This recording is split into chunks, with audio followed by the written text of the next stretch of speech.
Starts randomly laughing. Yeah, there's something funny going on, you know. And I think we're on. I think we're live. Hey, everybody, this is Johnny Beane. It's 5:12 p.m. and there's a video open somewhere. Oh man, January 5th, 2019. And welcome everybody. David Nesdahl is in the house. Hey, what's happening? In his house. Jared Frost. Hi everybody. Hey man, good to see you again. Yeah, man. Good to be back. Yeah, can you see us? Yeah. Only if he squints. Barely. Can't see you. Oh, wow, who's in here? Who do we got? We got Ben Coombs is in here. Brendan B squared, good to see you. Amanda Combs, Brendan B squared again. Michael Collins, Matt Duffy. Hey Matt. Who else? John B.O. 5150. Oh, I can't scroll. Come on. Les Bellin. Les is in here. Well, hey, more. Well, Les, congratulations on your 5150 The combo? Combo, yeah. Yeah, that's awesome. I sent him some suggested settings on how to get some tones out of that. Yeah, me too. Me too. Yeah, Les, keep that delay pedal in the effects loop at all times. You're going to get the best sound out of your delay that way. I told him the chorus as well. Okay, cool. I told him both. Put the overdrive and the phaser through the front, and then the chorus and the delay through the effects loop. Okay, definitely the phaser in front. Yeah. Should sound great. Yeah. Yes. Heck Yeah. yeah. Wow. That's Tuesday. Wow. Yeah, and Jay Hannon will be here shortly. Man, it's raining out here in California, you guys. No kidding. That's a good thing because you guys have fought drought for the longest time. Yeah, it is. It's very good. It's very good, but it's raining. I hope it's not raining next week. You know, Yeah, it'll be a bummer. Next weekend. Next week is NAMM, right? Yeah, I didn't even know. I just happened to. I had an appointment, and then I have another appointment this Thursday. And I looked at my calendar, and I saw it. I looked at my calendar, and it said something about flying down to LA, and I'm like, what? Oh, that. So yeah. Jealous. Should be good. Yeah, I wish I was going. Yeah, me too. Next year. Not for a few years for me. I'll go. I want to go. Can I have a pass? I want to go. It's fun. It's a good time. But yeah, I hope it's not raining. Hopefully, I don't know. Well, at least it's not going to snow. Like over here, we're going to have a blizzard on Friday or Thursday. Right. Yeah. At least there's no snow. It doesn't snow in LA. But I know. I want to say the first year I went to NAMM, it was raining. It was raining the entire time. Actually, if you look at the pictures when I had the mustache when I went down, look at all the pictures of me holding the guitars, and I'm wearing a raincoat. That's how I remember. Actually, that coat right there. There it is. Are you going to go there with that big muff on your face? They already have big muffs there. Oh, really? Hopefully the new ones. Yeah. Hopefully a brand new model. No, this will probably be taken care of somehow. before I go. Somehow. Yeah. Some sort of something. do the goatee. Do this thing. Why you're not gray? Mm-hmm. I don't know. I can't do the goatee anymore. That was my thing in the 90s, and I don't know. Just rock what you got, bro. Yeah. You're doing fine. Yeah. Yeah. So wow, we got 45 people watching us. Thanks for tuning in. Let's see what's been going on around here. I think Rob and I went live on Sunday. I didn't get a notification for that. Actually, I think I did. But no, it was crazy, man. Rob sent me a text of where he was staying. You know, he'll be out here. And I hadn't had a place yet. I just got a place a couple days ago, right?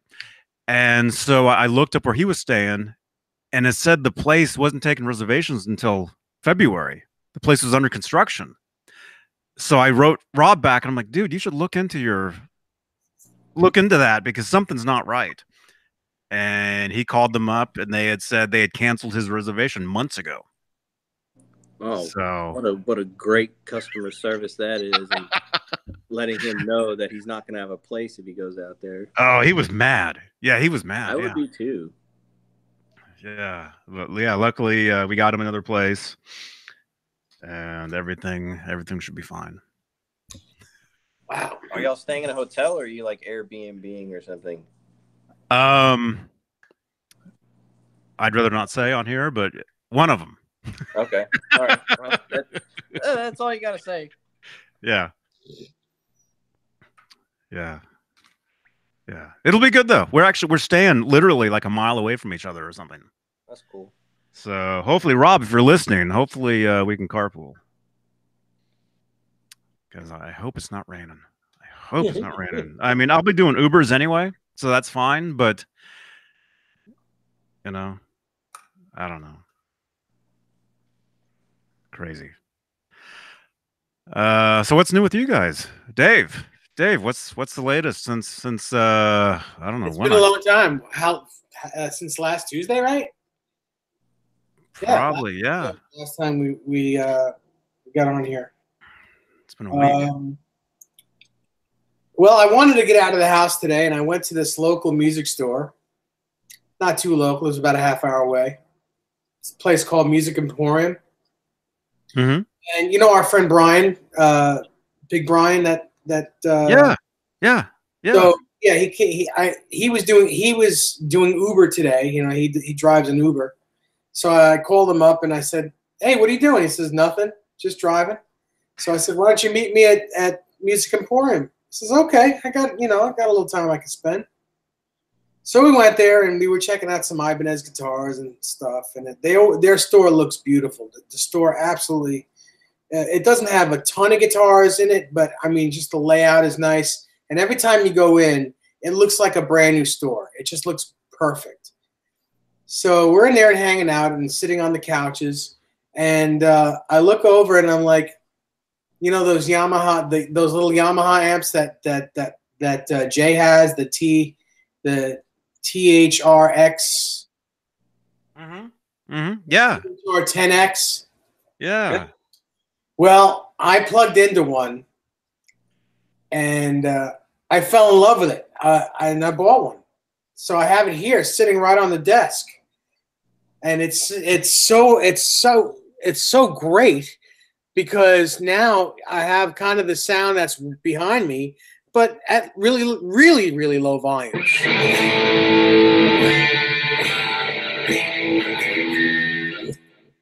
It just sounds it sounds great. I don't know how it relates over this because you know the sound usually folds up into nothing. But, folds up. Yeah, indeed, that's what it does. Mm-hmm. Yeah, it sounded fine. And it actually over this it sounded just like what we were used to hearing back there. It sounded the same. Yeah, it's the same. It's very close. It's on the Brown sound, the Brown one it's called, and it's not heavy overdrive, because Brown 2 is really saturated, really crazy, but Brown 1 sounds really good. The delay sounds great.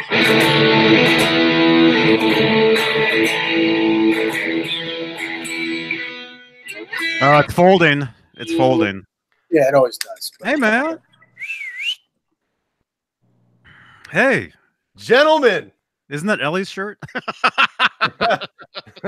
This one's Jeannie's, but mine is right over there, and it was all wrinkled, and so I was like, Gene, I'm gonna wear your shirt. Okay. So awesome. Good to nice. see you, man. It brings out your boobs really well. do I have moves? Well, it's a little tight, so does it bring out my moves? Your moves. Too much Nutella, I guess, huh? Mm-hmm. So I didn't interrupt anything, did I, boys? No, I was just talking about what I did today, and I bought one of these Yamaha THR 10Xs. I know you did. I know you knew. Hell yeah. Awesome. Yeah, we kind of talked about how just you can't believe how good they actually sound when you hear them. It's like, what? You know? Yeah, and it fits on my little computer desk with my computer here and all my little gadgets. It's perfect. It really is. It's perfect. Perfect. And, you know, if you want to play with your whoa. Come on. You're close enough to your computer where you don't have to go too far. What gadgets do you have on that desk, man? Well, I've got one of these. Oh. I've got that's in case the zipper gets stuck. I've got one of these in case you want to snip it. Snip it at the tippet. I've got one of these. Oh, I gotta put my light on here. Jared, how you doing, man? What's up, Jay? See how big of a shadow my nose can cast. Oh, yeah, there's mine. One of mine. What are you guys using those for? Where'd you get that from? A little extra light. See what a big of a difference that makes right there? You know, then you take it off, and I'm red because of the wall. Mm-hmm. I gotta hook it onto something though. There's my other one. Oh, look at that. That's kind of cool. Is it the same? Oh, the shirt? Huh? John Bulware, thank you. Yeah, the shirt, yeah. But no, I was looking up. Do you see the reflection on the camera? Yeah. Kind of looks like a little donut. That's weird. Kind of looks like what these guys drive. Mm-hmm. Actually, I could do this. This would be. Hang on. Sean Actually, this is not a good idea at all. But I guess if if I need some extra light, there we go. Well, that's if you want to be creepy. Yeah. Hey, do you want? Can I get your phone number? Can I give you my phone number? Yeah. You just did when you held up your phone. No, you didn't. No, I didn't. No, I just showed you my next guitar is all I did. Yeah, I know. Cool. Press 46, Sean Zimmerman. Hey, you guys. Mad Dog. JJ, good to see you guys. Dan Halen. Oh, you've got the Yamaha amp as well? Dan Halen has the same one? Yeah, they're bad. They're badass, man. Mm-hmm. Man, I'm gonna have to look into one of those. Yeah, see, back in the late '80s, you didn't have to specify. If you said something's bad back then, they knew you were talking about it was good. Nowadays, you have to say it's badass. Yeah. Or heavy. Used to say heavy back in the 80s. Like Doc. Yeah. Or no, he didn't say heavy. Marty would say it. Marty would say heavy. Yep. Oh, it's heavy. And he said, "What's wrong with there's something wrong with the Earth's gravitational pull in the future." Why is everything so heavy? Great Scott.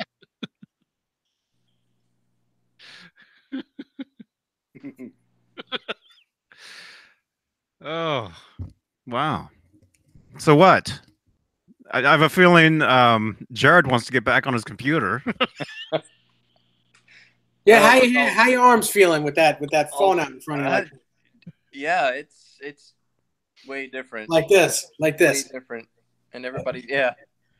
And yeah, I'm trying to not look like I'm sitting here asleep, and I'm really not. It's just the way it looks on my phone because I can't actually look at the camera on my phone. I have to look at the screen because that's where you guys are. Well, you might have the best lighting out of all of us right now. Yeah. Maybe. Yeah. And we're going to have to start calling you Abu. Abu. It looks like you're in the everyone's been to a Best Buy, right? It looks like you're at the corner, like right behind you. Looks like that's the area to go to the bathroom at the Best Buy. Oh, really? Well, it kind of is, Jay. That's where my toilet is. There you go. No, it's called a turlet. The toilet, the commode. Yeah, that's the only reason I go into Best Buy is to use their bathroom. And I'm not joking either. I'm not joking because the Best Buy is like when I go up to Walnut Creek, the Best Buy right there in the Starbucks is like the last chance to use the room anywhere before I get on the freeway and I'm just stuck, you know, cruising across the mountain. You know. And you didn't use the restroom at Starbucks? Yeah, you need a code. Sometimes need a code to use the restroom at Starbucks? Oh, yeah. Yeah, all the Starbucks. Yeah, even some Chipotles now. You need a code to get into the restroom now. What? Yeah. The password is nipple. I'd love that you go to the counter. Hey, I'd like to. Can I use the bathroom? What's the code? If you got to go number 2, it's double nipple. Hard. No. Hey, Nerd Halen. Hey. Nerd Halen. Hey, man. Awesome Hot for Teacher intro over on the Nerd Halen channel. I saw that. Man. What are we doing? Huh? What are we doing? Jared's taking a drink. What are you getting a sippy poo of? A soda. Oh, okay. Billy likes to drink soda. Miss Lippy's car is green. Man, real quick though, Nesdal on Sunday, I went to Dunkin' Donuts and I got the small coffee. Yeah, and it was good stuff, man. But it didn't hit. Oh, you don't really go to Dunkin' Donuts, do you? Never. But they it didn't hit me. What do you call it? Not nicotine. The caffeine. The crack. Well, it is in kind of like a Crackton area is where the Dunkin' Donuts is, you know. And there's password. You got to get codes for every bathroom in every place in that, you know, all over there. Insane. Did they just not let people use bathrooms over there in California or something? Well, because the homeless they're always trying to use them. Oh, that's why they do that. And it's too bad. Hey, Boozy. Hey, man. Yeah, I mean it sucks. It sucks. But anyway, the Dunkin' Donuts, I had it, and the caffeine, I was fine. You know, it's almost like taking like 5 shots of Cabo Wabo or something, and then being like, oh, there's nothing in here, and then like, and then an hour later, yeah. Yeah, that's the Dunkin' Donuts hit me like 2 hours. It took 2 hours for the caffeine to hit me, and I was next like, thing you know, Johnny's vacuuming and dusting at the same time, and vaping, and trying to have a conversation with somebody that's not there. You mean with myself? Yeah. He does that already. Don't we all though? Don't we all, talk to ourselves from time to time? I do. I talk to myself nonstop when I'm driving. And out loud? F-bombs? Out loud. Do you have road rage? I try not to, no. You got road rage. No.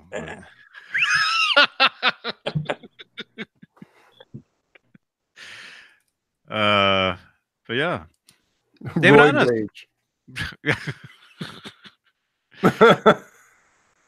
So what? Do you want to get back on your computer? Yeah. Are your arms getting tired? Okay, well let's see it, man. Let's see what. All right. Okay. What's What was the issue? Well, nothing. You know, I'm always going on Sweetwater and websites like that, looking for the bigger, better deal, so to speak. Just new things out there, right? Mm-hmm. And they have their Temple Audio makes. Yo, hold on a second. Don't move, Jared. Don't move. Can you present him? Do not move, Jared. You looks like you have the Kid and Play. The what? Yeah. Yep. You got that big squared off hairdo. Like Will Smith. I see it. Hang on. or Jay? He's got your Abraham Lincoln. Yes, yes. But you see it more when he's small. Right there. Sorry to say that. That's true. You're right. Yeah, when it's smaller, it's easier to see. Oh my god, that looks so awesome. It's like you got the hair from the back though going up. Yeah. Like nothing on top, but it's all in the back. This was not planned. Can I sit in front of anything and make it look funny? That's actually pretty funny. I see it. Yeah. It's great. Just gonna stay in this position, I guess. Yeah, you're not going on your computer. You won't be able to see it on the computer. Oh man, Anthony, we're all turning red. yeah. It really shows up with this yellow shirt.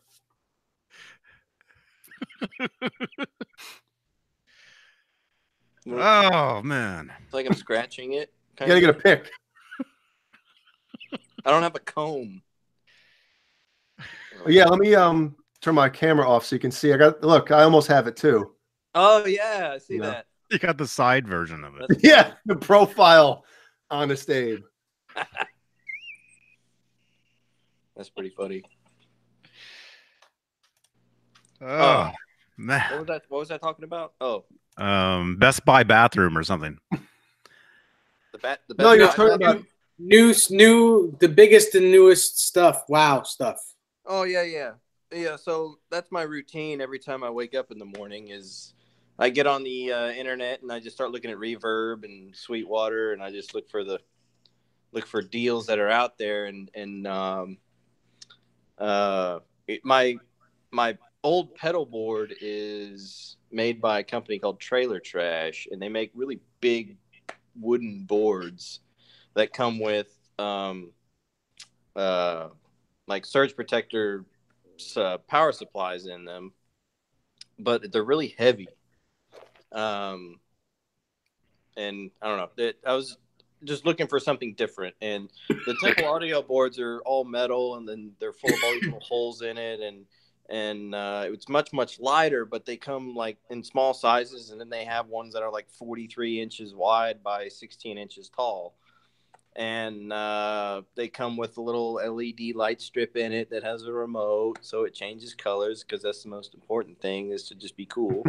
And yeah, so, and they're really inexpensive, and you can get a hard case or a gig bag for them, and it's not expensive. It was only like $300 for the whole board. And I'll show you. But that's pretty much it. Oh yeah, dude. It's just, but I reorganized everything. You can see the colors are changing, but Can you turn the light off? Not the light in the board, but your light off. Can I turn it off? The light in the house. Oh yeah.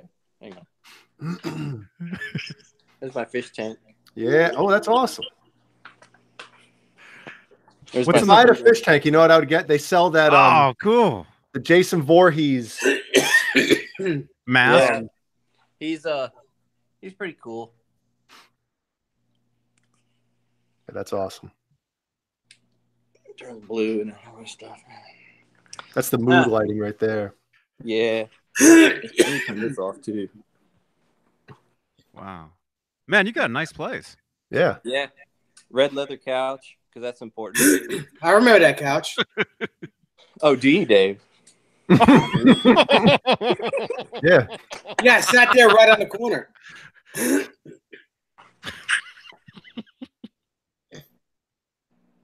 Yes. Oh, look at that. Oh. Yeah, it's pretty sweet. Imagine having that on stage, man. In between songs and stuff. It's pretty cool. And it has the remote, so you can change like any color you want. Any patterns, like it'll beat to music, and it's pretty cool. But yeah, it's 43 inches by 16 inches, and it made everything nice and organized. And I went and bought an actual surge protector to put in it. Whoa. Mm-hmm. Yeah. And the power supplies for the pedal is underneath it. It's all stuck on there with zip ties and Velcro, so it's not going anywhere. If you pick it up, it won't fall off or anything. So yeah. You want to go through your whole chain there? Yeah. That's got to be quieter. That's also got to be a whole bunch more quieter than it used to be, because everything has its own little space. Yeah, it sounds good. I'm pretty happy with everything. Pretty much, like, I got the guitar cable coming in here, and I've got the tuner, the delay, a phase 90, and then my flanger. Just all four of them are right here, even though all four of them are right here too. And then from there, I go to my John Petrucci wah, and then it goes to the buffer, and then to the front of the amp. And then the MXR Smart Gate is run through the effects loop of whichever 5150 I want to use. And then the Digitech processor controls the harmonizer, choruses, other delays, and reverb, which is ran in stereo left and right to my power amp. And then the small DI box right here is what the speaker out of the 5150 is going into, which goes into the input of the processor, which gives a wet, dry, wet sound. An actual true wet, dry, wet sound. Well, what would Michael Smith say? The captain? He would say, killer. That's killer. Yeah, make sure that's one word. That is awesome, man. And then I got my picture of Ed above my rig. Above your bed. Above my rig. But yeah, and I got all my guitars are right behind me, right behind the rig. There's the board. I got. You have an Ibanez strap like that on your Ibanez. Yeah, it's awesome. Which guitars you were playing? Playing the most lately, the Ibanez or something else? Oh yeah, I've been playing the Ibanez a lot.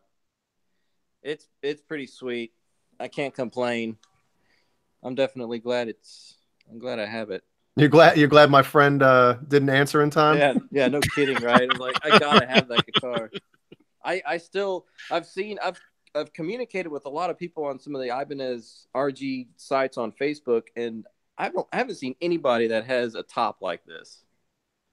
That top is just killer. Well, I mean, Dave would probably know more than me about that, but I've been an Ibanez fan for a long time, and I've never seen anything like that either. So it's called the US RG 30, I think, is what they classify it as. And it was from like 92 to 95. But I still have not seen one that is not faded with that kind of top on it. It's pretty sweet. The only other one I've ever seen was Larry Mitchell's, and he has it's a purple arch top, and it was a handmade one that they made, and that's where this came from.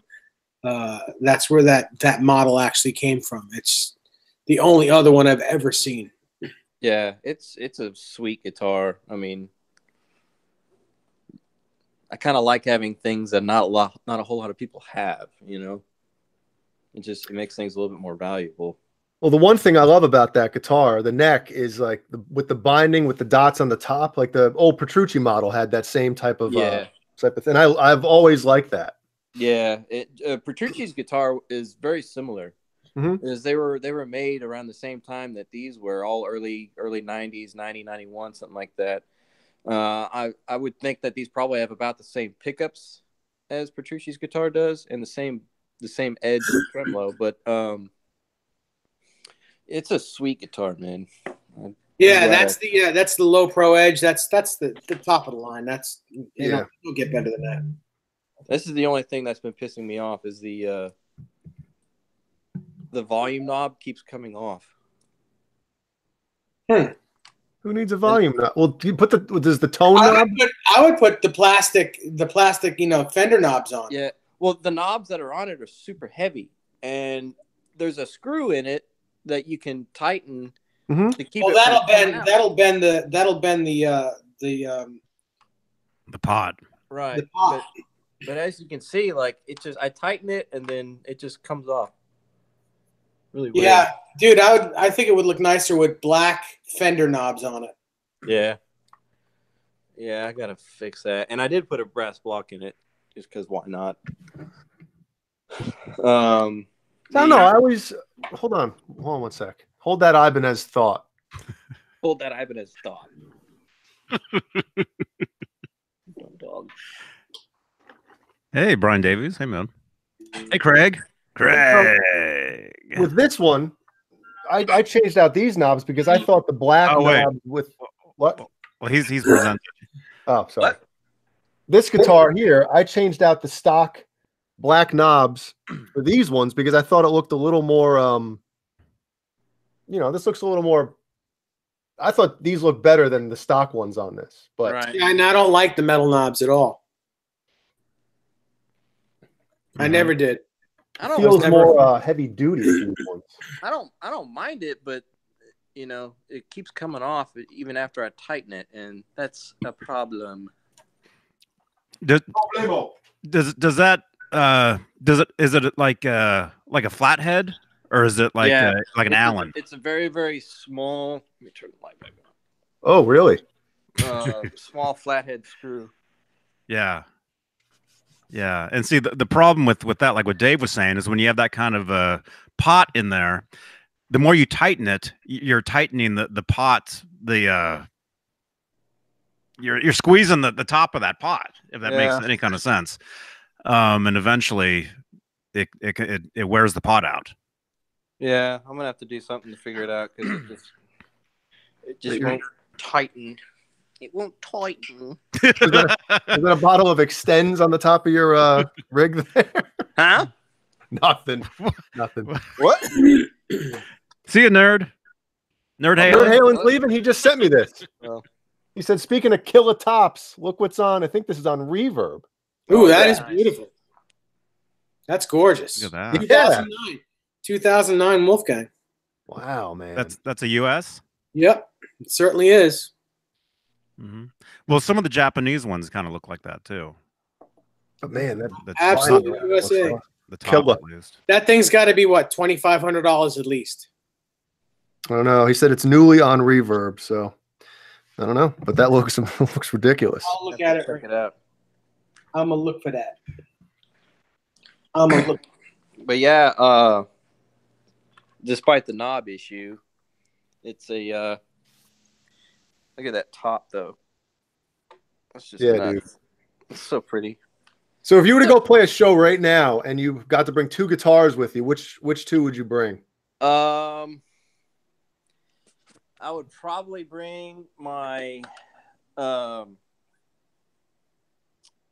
my Stealth, which is a made in China Stealth. I just love the neck on that guitar, and then. Man, I just don't know. I guess it depends on what I'm playing. If I was going to shred it up for like 3 minutes, I'd probably just bring the Ibanez. Oh, thanks for the reminder. We were going to talk about the shredding. Oh yeah. I totally forgot. Yeah.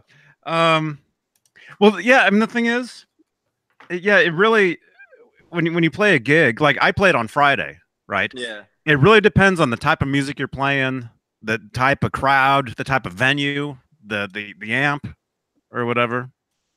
All right, how about this? Nobody told you. Somebody came to your house and said, "You got 5 minutes to leave. We're going to play a gig." What kind of gig? I don't know, but we're going, and you can only bring 2 guitars with you. Okay. I would definitely bring a Wolfgang. I mean, just because you can't go wrong, you know. Man, I don't think you would need 2 guitars though, unless one song was in different. Dude, you always. even like playing for. What are the chances that you change this? You got brand new strings on your guitar, and you go somewhere and you play for 5 minutes that you're going to break a string in 5 minutes. Doesn't matter. You're going to put the guitar on, and a string is going to snap even before you even play the first song. Yep. You can always take 2 guitars at least to any show, no matter what it is. In that case, I would bring the Ibanez, and I would bring one of my Wolfgangs. I don't know which one I would bring, but I would bring one of them. It's just, I mean, they're all 4 kind of the same. I mean, they're just, you know, my standard here has a kill switch in it, you know, so that would be kind of cool for, you know, wowing people, I guess. They'd be like, "Oh, what's that little blue button? I don't know." And you know, the Amber USA special is always cool, and then there's Mr. Stay Frosty, and you know, I don't know. Your signature, man. Yeah, my signature. And I mean, this is kind of a novelty. My Van Halen 1 that I built like 15 years ago, but it's kind of dumb unless you're just going to be playing Van Halen all night long. But I could take the Music Man too, but I just don't know. I guess there's nothing wrong with having lots of decisions. Tessie Switch says, "Oh, cool. What does that button do?" I don't know. Hey, it's a blue light. It turns blue.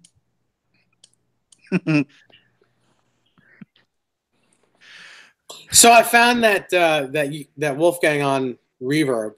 It's $2,980, and it's in Seoul, Korea. Oh, Korea. It's in Korea. Yeah, but it's gorgeous USA Wolfgang. Are you sure? Yeah, I'm positive. It's not a knockoff? No, it's not a knockoff. Knock it off. It ain't no knockoff. Oh, we got 2 Jareds in here, huh? Hang on, I'm hanging this one up. Uh-oh. There we go. Wouldn't it be weird if like it actually happened? There was 2 of them talking to each other. The 2 of them talking. Wouldn't that be like a paradox, right? Perhaps. So much better.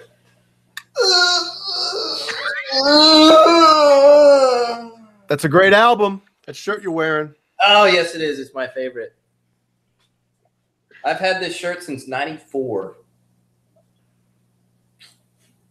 And it was like 4 sizes too big in '94. Just filling into it now? Not really, but, you know, it fits better than it did when I was 11. Maybe someday you'll grow into that. Yeah. Did you buy it at a show? I got it from my brother, I think. I think I just took it from his closet. Because when I used to go to shows, I remember going to a lot of the Van Halen shows, and all the T-shirts I would buy, I'd buy them in the biggest size. And I don't know why. I just thought the bigger the better. Well, in '94, but I never wore them. I didn't wear them. I just had them just for collecting. '94 to '96, I was in the parachute pant Jinko jean phase, so everything had to be gigantic.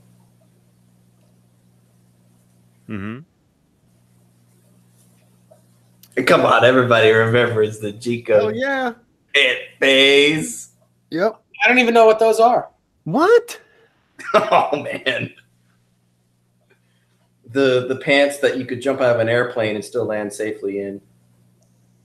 With the huge legs on them. You mean like Cavaricci's?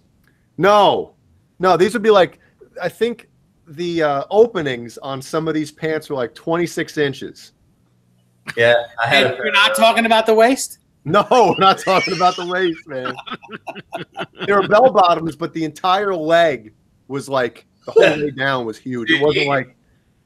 You Google pictures of that now, and you're like, God, that looks ridiculous. All right, I'll do it. They're so stupid looking. Yeah, what were we thinking? And back then it was like, oh, dude, you anything close to like normal pants, somebody was wearing tight pants. You're making fun of them. Yeah, I don't More regular fit jeans.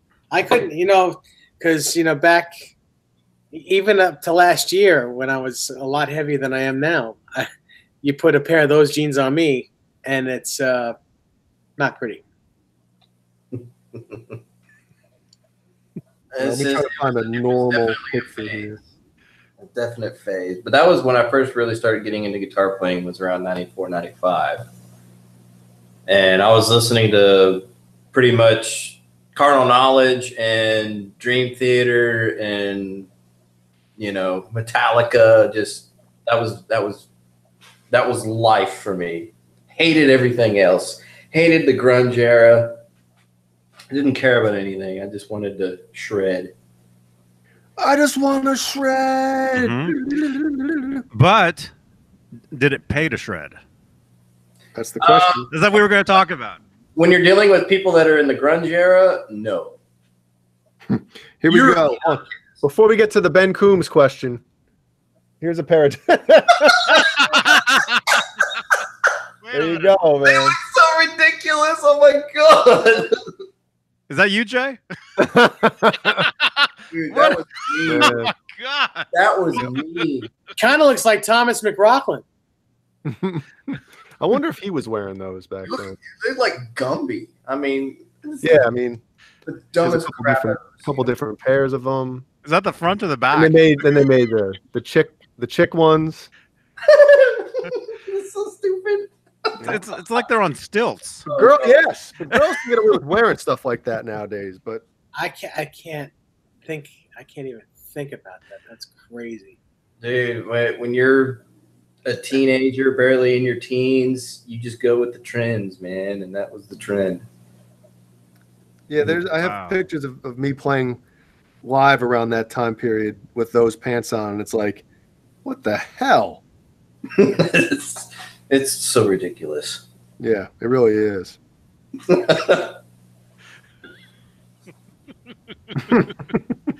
But at the time, when in Rome. Now, my mom used to give me crap about taking me jean shopping back then, and she was like, "Why do you want these things? They don't even fit you." What year? What year were those in style? Like 94, 96. No, I think like 98, I think was like the heyday, right? Maybe of them. Could be. It's funny that you say that because Eddie Van Halen wore a pair of those in corduroy in 98. And that sounds about right. All the time. They were green corduroy and they had holes ripped in them, but they were those big, baggy, stupid pants. Yeah. The whole week I hung out with him, he wore that same pair of pants every day. Wow. Mm-hmm. Here we go. Here's a picture of me doing a stupid Michael Jackson pose with my player shirt. See? Dude, you don't even look like you should be like. You look like you have huge legs. I know. You look like you have a towel wrapped around you. I'm trying to get it to focus. The top looks normal. At least I'm wearing a cool shirt. I mean, we're focusing on Edward back there. That's why. And not Edward Van Halen. Dude, the pants are just, ugh, God. That looks like you. Come on! You got like this. Oh, there it is. It's trying. There it is, see? There. Which way are you actually standing? What? Oh yeah, I know, right? You can't tell. You can't tell which way you're actually facing with those pants. You're right. So stupid. Bozic says no comments. I'm speechless. Well, I don't know what a whole lot of people can say about the parachute pant base. I won't even tell you what Amanda said. Oh, yeah, I just read it. I'll have to read it. It is really hard in those pants. When are those back in style? They tried a couple years ago. Janko came back. I don't know if they went back into business or something, and they tried to release them again, and it completely flopped. Yeah, the people are more interested in skinny jeans now than they are. Yeah. Skinny jeans and leggings. Who wants leggings? Yeah, man, because I have no memory of anybody wearing those. Really? Out here, or where I was at least. I have no memory of. Yeah. Well, where were you in '94? Were you on the West Coast? Yeah. '94, I was in Berkeley. Yeah. There had to be people, because it was like worldwide, like just every. I didn't see it here in New York. Didn't see it. Yeah, I have no memory of anybody wearing those at all. Because the best place to go buy those jeans was Gadzooks. Gadzooks. Yes, Ellie, don't climb those stairs, please. Oh.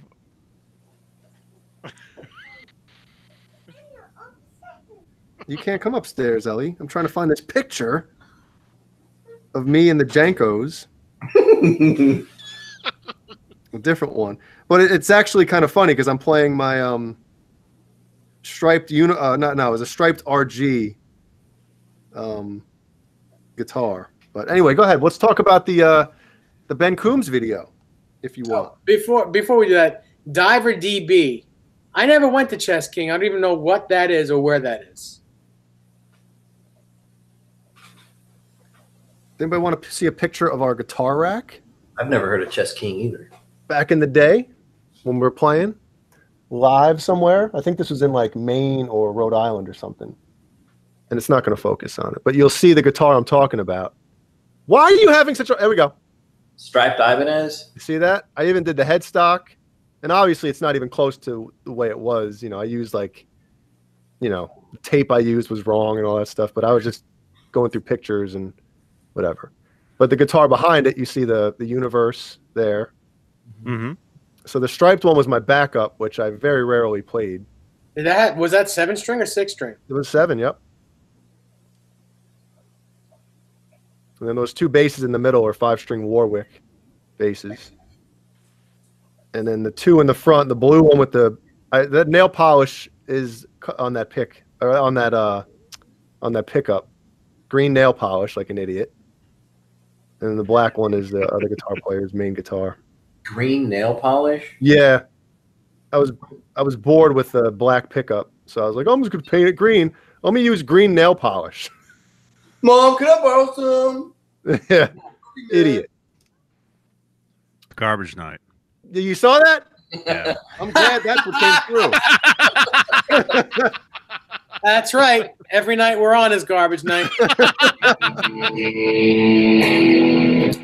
The first guitar that I striped was a Jackson, I think, and it was one my brother gave me. It was a cheap Jackson, had a cheap Floyd on it, and it was red before, and I just used black and white electrical tape. Done. Mm-hmm. Well, you didn't paint it or anything. You just did the electrical tape. Early mid '90s. It was just electrical tape when I was just a kid. Didn't want to deal with painting. And you know what sucked about the electrical tape is when it would shrink. Yeah. The ends would come up and you'd be like, I got to do it again. Yeah. No, we all did that. The first guitar I painted was my Van Halen 1 here. When I was like 21 or 22, and it's just from a rattle can. But I sat there and I taped everything. Just seemed like it took forever, and but the guitar, I just got it on eBay because this is all hollow in here, and just put a pickup in it and a German Floyd and striped it up, and voila. And I've had it ever since. It's pretty killer. Yeah, that looks great. $400 guitar, you know. Nothing wrong with that. I think Mad Dog wants to come on with us.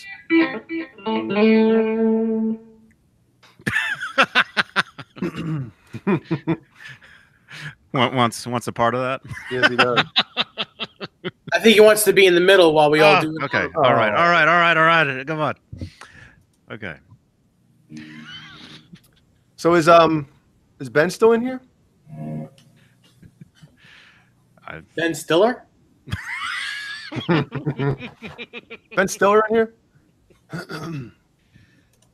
I almost thought wearing my Scorpion shirt before I came on here. So what's wrong with that? Nothing. I was gonna try to act like I'm Klaus Main, the lead singer of the Scorpions.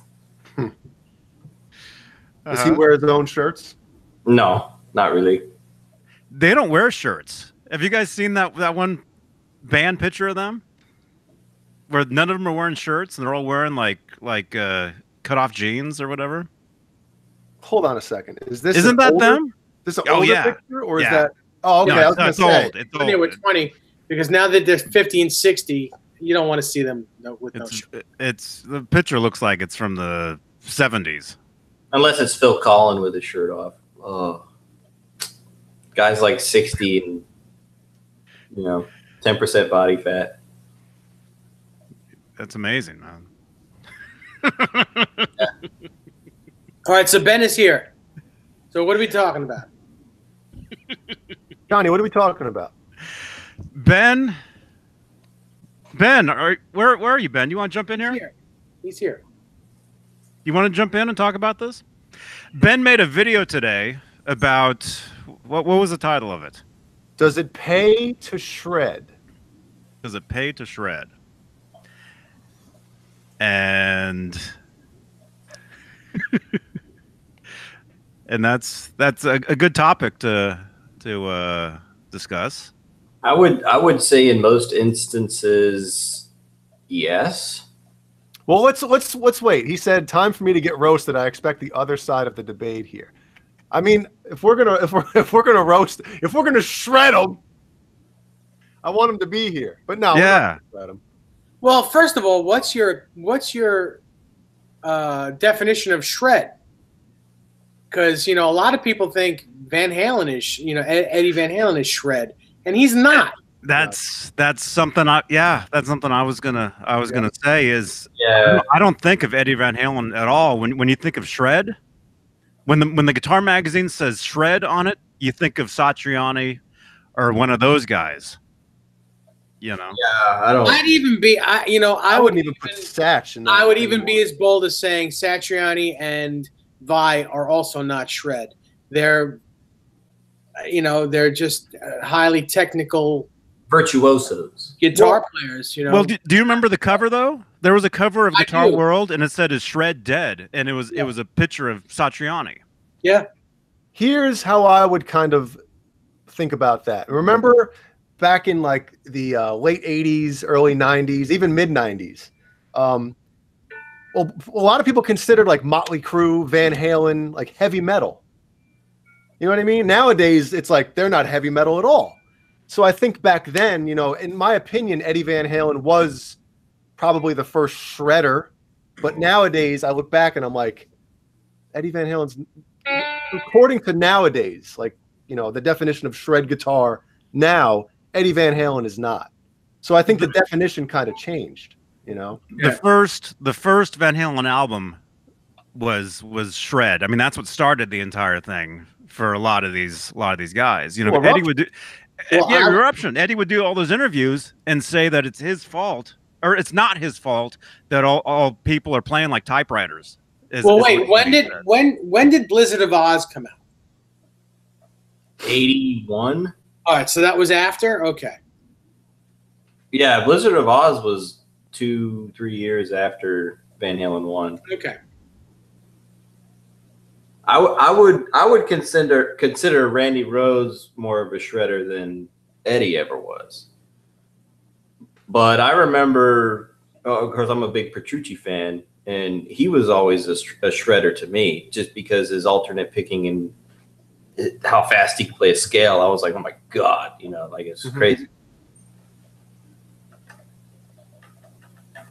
But nowadays, I just think so many guys are just, because I prefer substance over, you know, like Petrucci. I've always enjoyed Petrucci's playing because he, in my opinion, you know, I'm a Petrucci fan. But I always consider, like, especially some of those earlier solos off the first, you know, 2 albums, just there's so much technicality, but also so much melody. His melody is just some of the best out there. Yeah, and he has a knack for putting in the hard stuff, but as well as making it memorable. Like you listen to those solos, and you know them. Like you can hum his solos for the most part. You know, a lot of it's, you know, but a lot of the stuff is very memorable. Right. But then you watch him play, and you're like bored because he's just boring to watch. He does nothing. That guy does nothing. Dave comes in with the hammer. You know, I'm sorry. He's a fantastic guitar player. I'm not saying that he's not. He's absolutely one of the most talented guitar players as far as ability. But you watch him play, and you know, compared to watching Vi and Satriani, he's boring. They have really simple rigs compared to Petrucci. Petrucci's rig, he has like a gajillion buttons in front of him, and they all do something different. And he has memorized. This one controls the. This one's the delay. This one's this one. This one is for this song. You know, because we have a 3.5-hour show, so I have a button for every single song. Like that's what he is doing. He is tiptoeing every single show. They play 3 songs. I got 3 words for you, John Petrucci. Get a tech. Yeah. Well, no, Jared, I'm talking about the video when he's like the John Petrucci Shreds video, when like he's showing his rig backstage and somebody's overdubbing the voice, and it's like this one controls the. Oh, that was from his Rock Discipline video. Yes, and I put mine on 5 million, and nobody else does that, and so you know what you should do is that you should just throw your guitar away because you're shit. I absolutely love the Malmsteen one. I am your new god. Yeah. So if anybody doesn't know what we're talking about, when we're done here, obviously, you know, don't turn this show off for anything. I don't care. I don't care if the house is burning down to the ground. But just after we're done, go on YouTube and type in John Petrucci Shreds. And actually, we'll put all those in the Discord. Dude, it is one of the funniest videos I've seen on YouTube. Yeah. There you go. So Ben Combs' video is.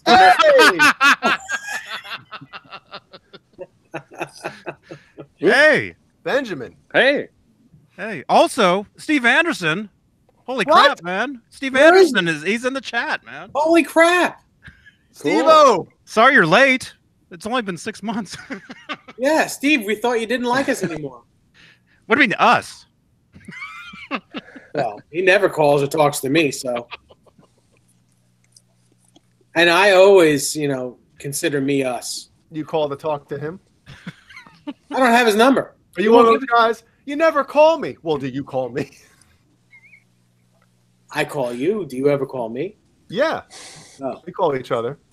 What do we call each other? Vancouver Island is in the house. Yeah, good to see you, man. So Ben, this video that you put up today, explain what the video was about. Did it go viral yet? No. It went viral. It went vile. Yeah, more like it went viral. Yeah, Went viral in the Hannon and Beane house. Yeah. So basically, I put the video up to discuss it, to debate it, and basically I looked at it as like you're out there playing in bars, small events, this and that, And the title of the video was, "Does it pay to shred?" And pay being in quotation marks. And based off just my own experience and stuff, as well as previously playing in an original band, indie band, trying to get some notoriety and stuff, I basically just laid out it's that most people that I play to the last few years, they could care less how good you could play, as long as it's obviously not bad notes, but as long as it was somewhat melodic, solo, let's say, but they're more cared about just getting up, dancing, and having a good time, not how well you can really play technically. And that's kind of where I put it. And I found I mean, it's, especially on the local level. On the local level, no one cares if you can shred. All they care about is drinking beer, and all the bar owner cares about is people drinking beer. No one really even cares about the band. Yeah, and I did say at the beginning of the video, like if you have a band that's playing, clubs that are 1,000 people, 2,000 people a night and stuff, oh, for sure, shredding pays, because you are pulling in that larger crowd that they want to be impressed, because they're going to see you. They're not going to just have a good time, right? Yeah, for the most part. But again, it's about well, maybe you're right in that capacity. I always think of it. I always think of these things as band versus bar owner, and not really customers, because these days the customers that are there are your people, because the bars don't do anything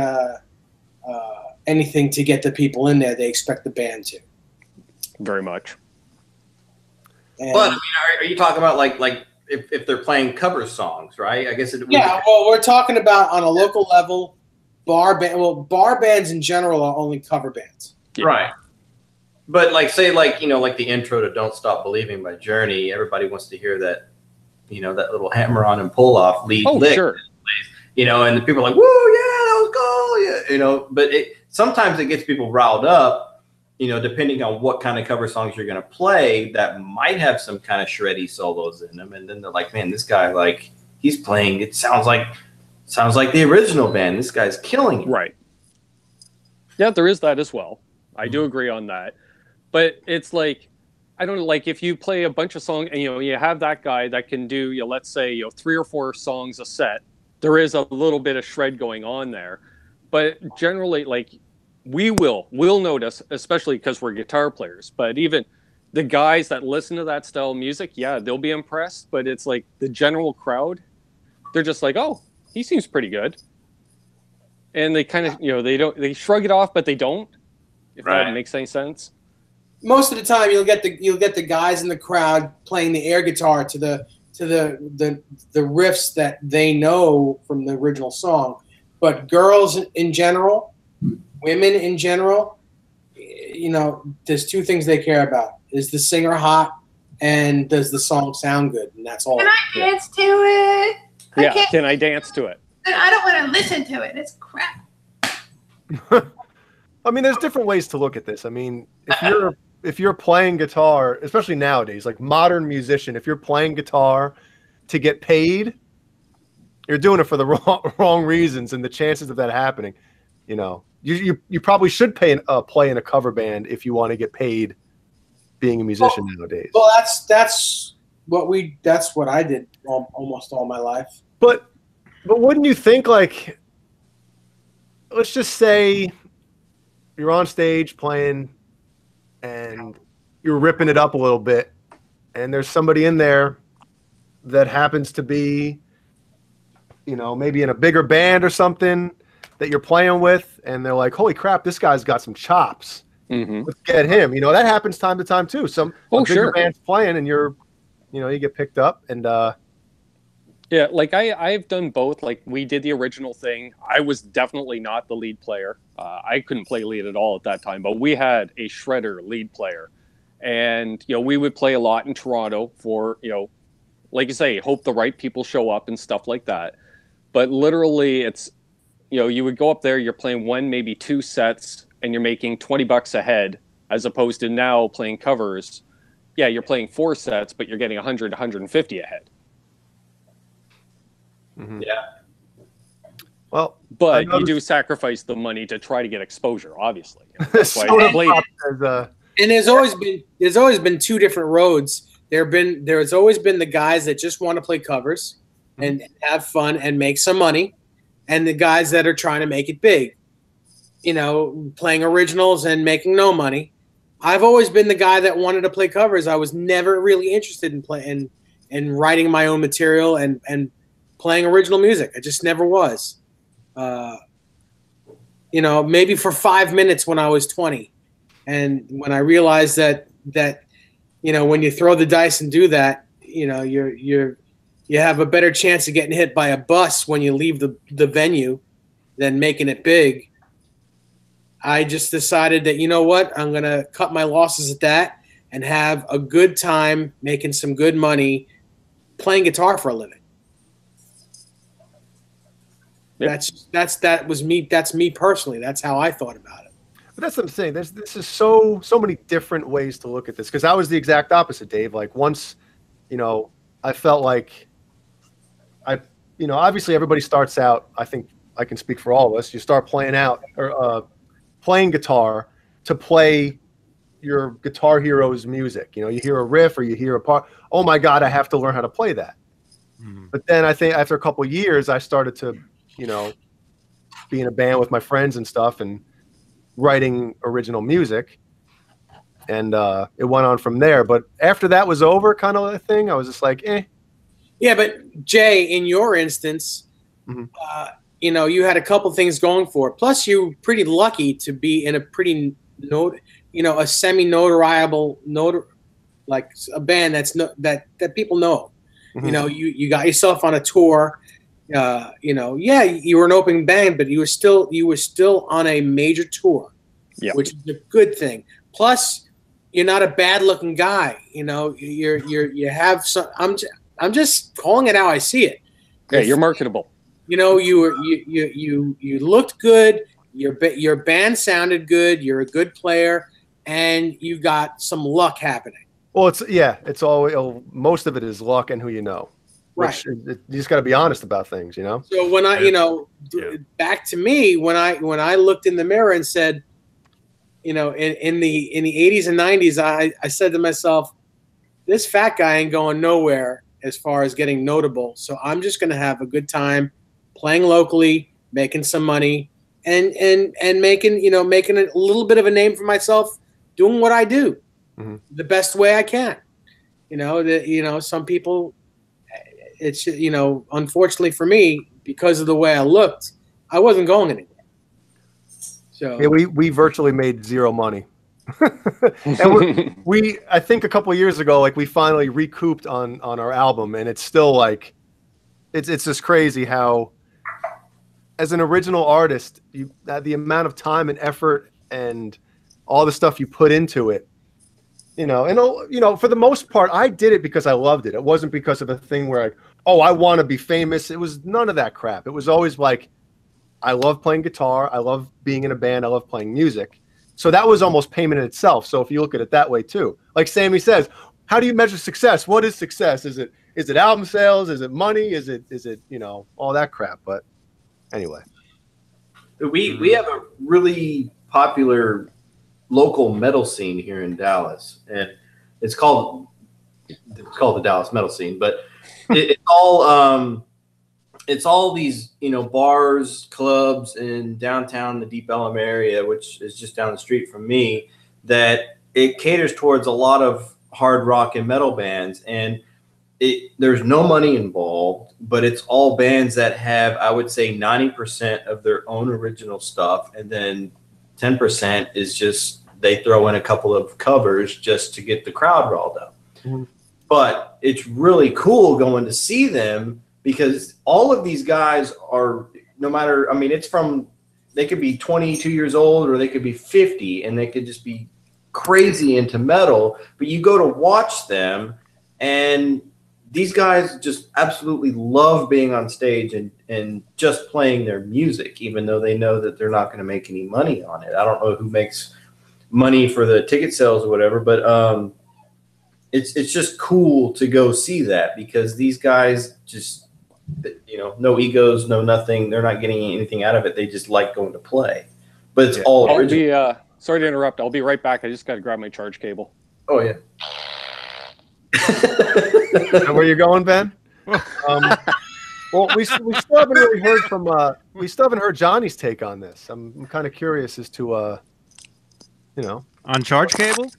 On charge cables, which one do you use? Oh man, I use the you got to use the official ones because anything cheap can ruin your stuff, right? So what? Yeah, give me a question because I have no idea what's going on here. I guess the whole shred pay and like your outlook on, I guess the way I was explaining it and Dave was explaining it, and it's kind of like what got you, I guess, out there playing, and then your overall view. My coffee's kicking in, by the way. Remember, Johnny, we were talking about before? Whoa! Oh! Knocked it down. Did you just spill it? No, it didn't come out. Your coffee's getting kicked over. Yeah, wow. Like, was it about making money, and did you worry about like having to be able to play 1 million notes a minute or any of that stuff? Myself? Hey, Max. Welcome, man. What? Playing 1 million notes? No, I've never cared about shredding. Even when I wanted to be Eddie Van Halen, I didn't care about that stuff. You know, I didn't spend all my time doing the scales and whatever. Mm-hmm. You know, but what? Well, was it ever a thing? I know this is kind of going off into a little different territory, but I mean, was there ever a time where you like? Why did you want to, I guess, be in a band and play out and stuff like that? Was it just because you loved it, or was there anything like, oh, I want to be famous, I want to be a rock star, or was it all just because you loved playing guitar and loved creating music and all that stuff? I loved playing the guitar. I loved watching Live Without a Net and just thinking how much fun that looked like, being on stage like that with the huge pants. Yeah. With the pink Jenkos. Yeah, I gotta find some of those, man. I'm gonna bring those back, you guys. How come nobody asks Eddie? You still have those pants? Well, he wore them again. He wore them again in 2004. They were just all ripped, but they were the same pants. Those are the same pants? Oh, yeah. Man, that's awesome. He never took them off. Ever. Anthony, did I ever play the Stone? No, the Stone I think closed. The Stone is a place. Was that in San Francisco? It was, wasn't it? No, that place closed down before I got into the scene around here. It's before I was born. Yeah. Hey, Guitar Hack. Hey, man. No, I started playing the guitar just because I thought it looked cool, you know, and I thought it was fun. But as far as like being famous or whatever, the more attention I got from being in bands or whatever, or being in magazines or whatever it was, the more of that I would get, the more embarrassed I would get. And to me, it would just be embarrassing to see that stuff. Is that weird? Yes. That's very strange. It is. It's pretty strange, Johnny. Yeah. Because I didn't want. I don't know. I didn't want any of that. I just love to play. But as far as doing covers or originals, I love writing. I love creating.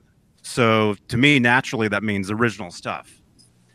But you know, I played a gig on Friday, and it was a mix of covers and originals from somebody else. You know, not me.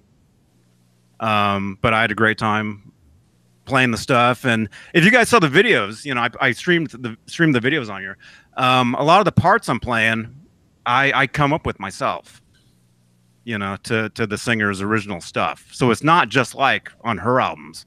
It's like I'm putting my own spin on the stuff. So in a way, it is almost like original stuff to me. But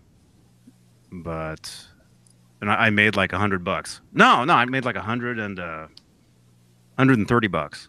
And now that you said that, where everyone can hear it, they're going to send you $10.99 at the end of the year. Mm-hmm. Yeah, you better watch out, man. You have to claim taxes on that $130. No, I do. I do all that stuff is taxed. Screw that. Yeah. Meanwhile, you probably got more than that. You're just saying that. I guess that's what you put on your. So there's a couple different people commenting, and I, to a certain extent, agree with. Where the hell was it, man?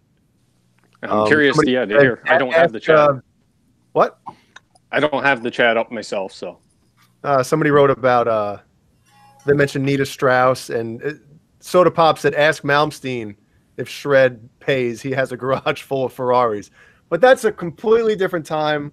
Yeah, I mean, Vi and Satch and Malmsteen, like all those guys were at a point where, rock and metal wanted to hear more of that stuff. Right, and Malmsteen was the pioneer of that style of music. Yes, he was the guy. Mm-hmm. He took off where Richie Blackmore left. And he, so of course Malmsteen made it big, but who else? I mean, Vinnie Moore, you don't hear of him very much, and he was one of the big guys back then too. He dropped off the face of the earth. But I mean, the whole music industry's changed. I mean, you don't hear anything like pop radio when we were younger was still playing rock music. Yeah. Right. And now it's nobody, if you're going to start out playing guitar now and expect to hit it big, you're nuts. Especially when you're pushing 50.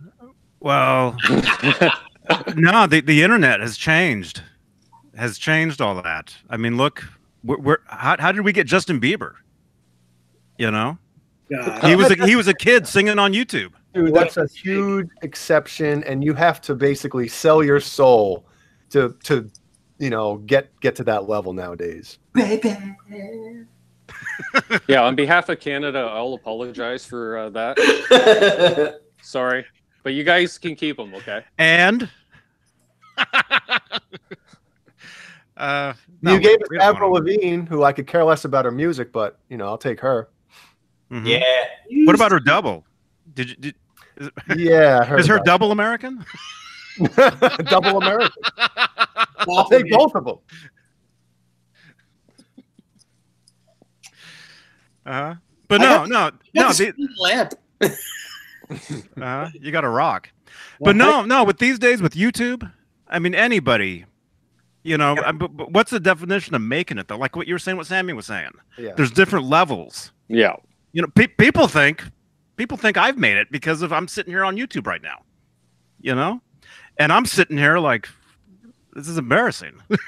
Well, okay, Johnny, let me ask you this then. Say somebody they see your videos, they've seen you play live, and then they say, okay, we have this band named so-and-so, and they don't have a guitar player anymore. We think that you'll be a good fit. We'll pay you $2 million guaranteed, and this is your contract, all this stuff, blah, blah, blah. I mean, would you do it? Because you'd be like, well, I already know their songs. I know this band. Wait, $2 million? You said $2 million? Yeah. Do what? Like Metallica did with Rob Trujillo. That's what they Dude, I'd eat poop for $2 million.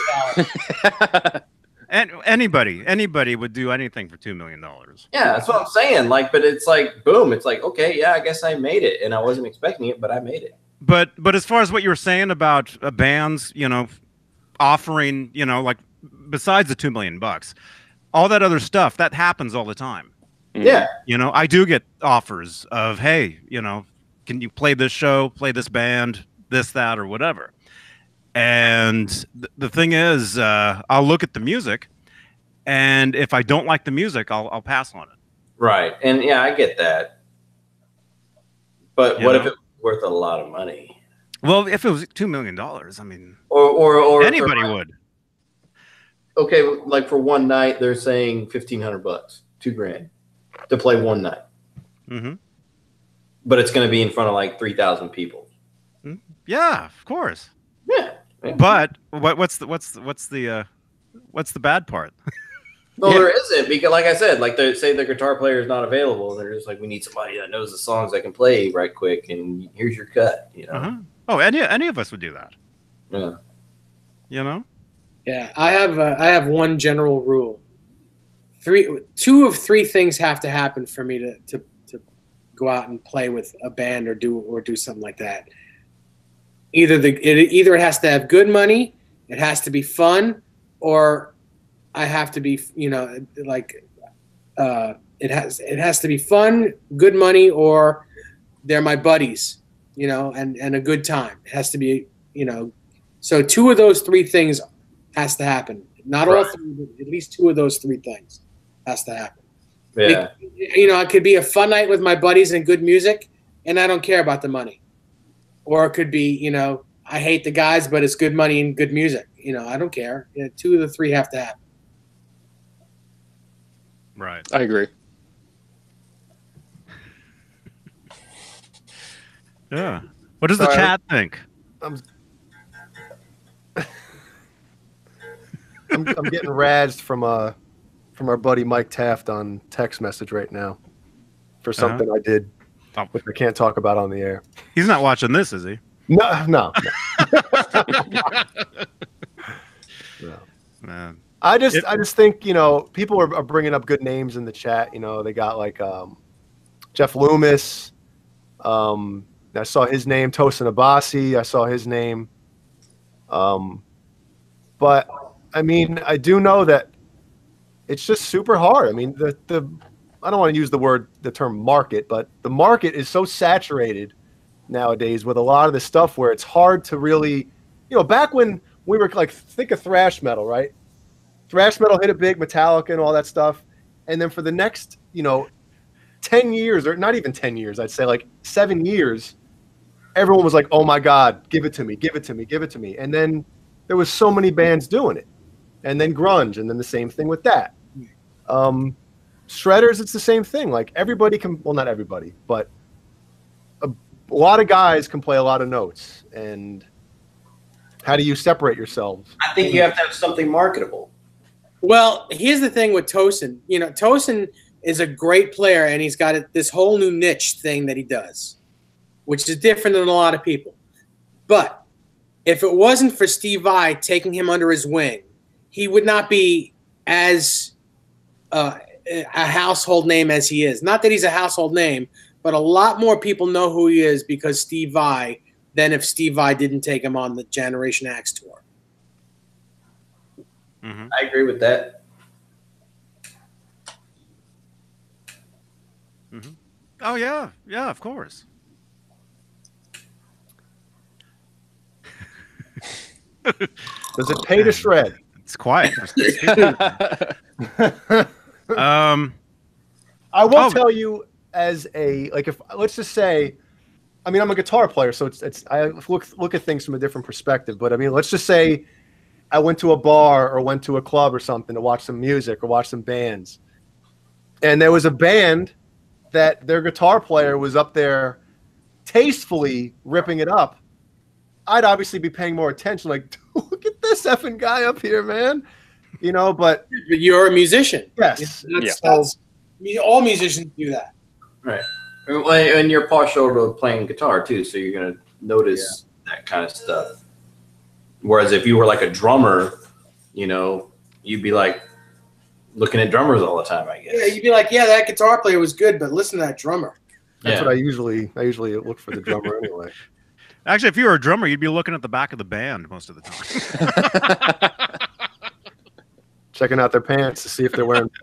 Oh, yeah. If they're wearing Jinkos. If the whole band's wearing those pants, the drummer would never see the audience. No.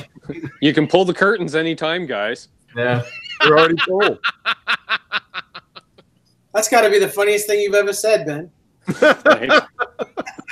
Well, yo, Ben, I got to say this because when Johnny and I were discussing your video earlier, and everybody, when you're done with this, go to Ben's channel, watch the video that we're referring to. But we both kind of said that the way you were in that video, the way you were sitting there, right, it was almost like you should have had like your vape pen and a smoking jacket, or a pipe and a smoking jacket, a smoking toque. That's what you should have been wearing. A smoking toque, yes. Smoking toque. Or in my case, a freak. Yeah. Johnny Highland, he's a great player. Yeah, Johnny Highland's a great player. Yep. You know, but he's not necessarily a shredder.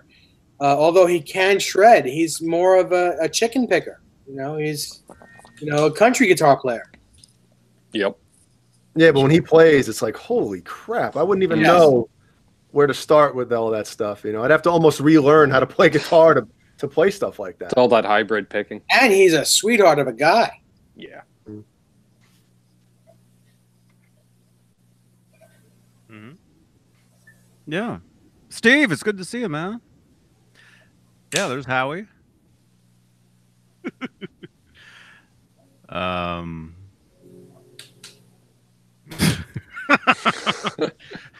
what? Yeah, now what? I broke the show. Sorry. No, we all had a part in there. Part in that. Yeah. I think we're all reading the chat. Mm-hmm. Yep. Yeah. Yeah, things rolling. Anthony says, Dave, how can you not mention Jason Becker? Just haven't gotten to him yet. Yeah. Yeah. Even though I can't see the chat, it sounds like a lot of them, they're all mentioning established players. And right at the beginning of my video, I say, like if you're playing in arenas, like we're not talking about these guys. We're talking about your ham and egg guitar players out there looking to make a living. Exactly. We're not talking to guys who have already made it in the 80s and are still trying to do stuff. Because, that was the heyday of all this music. Exactly. And modern day, well, then again, he's not really modern day, even though he did start or pick up the guitar almost 2 years ago again. But Thomas McRocklin, I mean, man, I don't know if you guys watch his videos every day, but holy smoke, it's just it's insane. It's insane how good he is. Mm-hmm. I agree.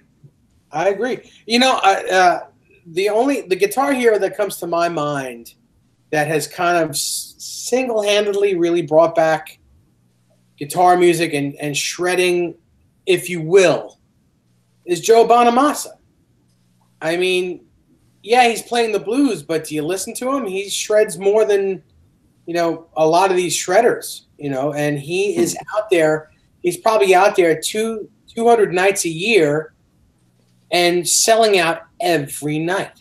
And he's the hardest working musician on the planet as far as I'm concerned. Yeah. I've seen some of his videos. Whether you like him or not, he's kind of the only new guy out there that's kind of keeping guitar alive.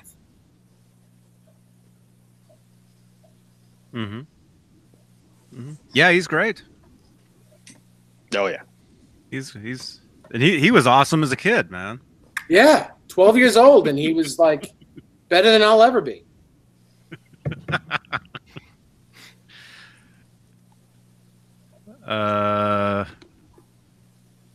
Man. I mean, what's it going to take for rock music and heavy music to come back into the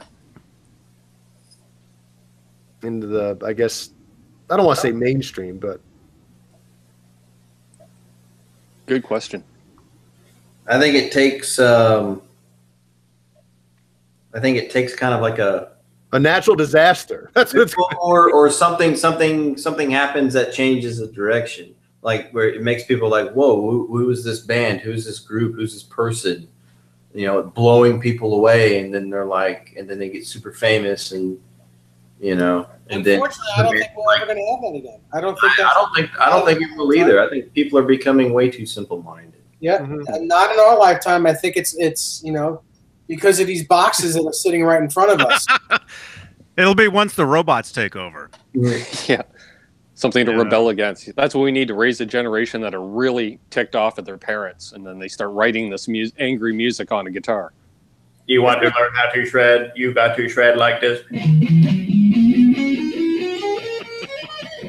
Isn't it crazy? Isn't it crazy though? Like, think about when we were younger, right? Like all of our musical heroes, like Johnny, you would have to buy the Hit Parader and Metal Hammer and all these guitar magazines to read interviews, to see any kind of new pictures of them and all this stuff. And there'd be rumors you'd hear, and so-and-so saw this interview or read this interview and he said this. And nowadays, like all these pop stars, which basically, our heroes were back then, now it's like you got TMZ up their butts all the time, getting off an airplane at LAX. Like, people really give a crap about this? They do. Just it's the same people that care about The Bachelor and The Bachelorette. Yeah. And we have direct access to them now too, because we all follow them on social media. Yeah. So we don't even have to wait for the interview to come out. They'll just tell you if they have something on their mind. But wasn't that a cool thing about it? Like the mystery surrounding a certain It was like you had to actually be patient and wait for something to happen. Now you can pretty much make anything happen on your own. Or a concert that you wanted to go to, having to wait in line at a Tom Thumb that had a Ticketmaster in it, being there at 10 o'clock in the morning just to get a ticket to go to a concert. You don't have to do any of that crap now. You don't even have to go to the concert. You can watch it on YouTube the day after. Your friend on Facebook will be streaming it. So you're just watching it, on Facebook. You know the set list and everything, exactly what's going to happen, what the solo is going to sound like. It's already there. Yeah, and that I think that keeps people home. Oh, I can watch it from 15 different camera angles. Yeah. People I'll wait for the DVD. Go on YouTube, and they'll download each video from a different cell phone in the crowd. Yeah. And then they'll put them together and take the best audio clip of that show. And then it's almost like, why should I even pay $60, $80, $100, $150 times 2? Bring a lovely wife like I have. Why would you do that? To sit in the back. Well, why do you think these bands charge $800 to come see them now? Because of that reason. That's part of the reason. Because they know that the next night it's going to be on YouTube. So they have to make their money, the best way they can. And diehards have to pay a lot. Tickets go on sale almost like a year before the show happens. Yes. You are. And also the bands aren't making as much money from record sales as they used to. So it's like, well, we're only making money on the road touring and for our merch. So it's merchandise. Yep. It's all merchandise. There are no record sales anymore. Yep. Music is basically free. America. It's crazy, man. It really is. It's a shame. Imagine being born. Well, what is it? Generation was it X or Z? Which one is the one that started in '95, like when the internet happened? Could you imagine growing up only knowing like the internet life? I was thinking about that the other day. How there's a lot of young adults, out there now where they've always had the internet, or there's always been some sort of something like, like this. Yep. And yeah, I could never go back to not having this. I could never go back to, Do you ever I can't even go to the bathroom without bringing my phone with me? And you're talking about giving it up? Instagram in the bathroom. Instagram stories in the bathroom. That's, yeah. Yeah. You know what I caught myself doing today? I gotta be honest here. This is borderline embarrassing. Okay? Flogging? No. What we're doing now? Clogging. So, check this out, right? I'm in the kitchen, and I had just finished my peanut butter and Nutella sandwich, okay? Ellie's hanging out watching Peppa Pig in the living room.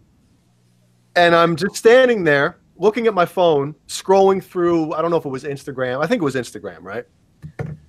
And all of a sudden, got to drop a deuce, right? So I'm like, well, let me finish scrolling through my feed before I go into the bathroom.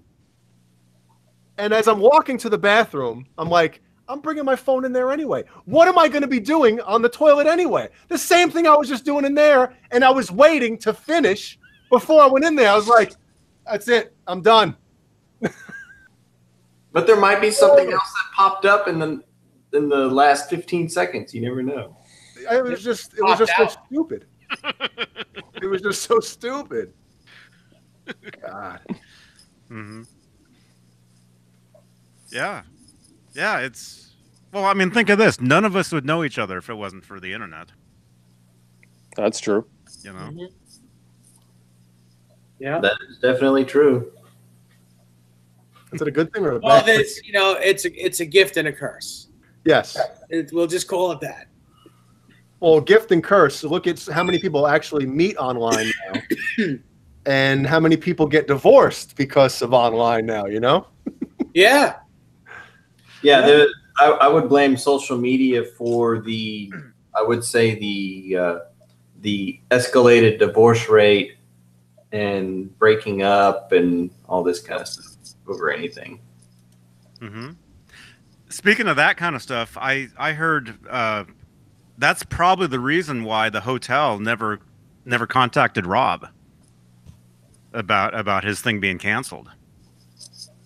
Because you know, hotels.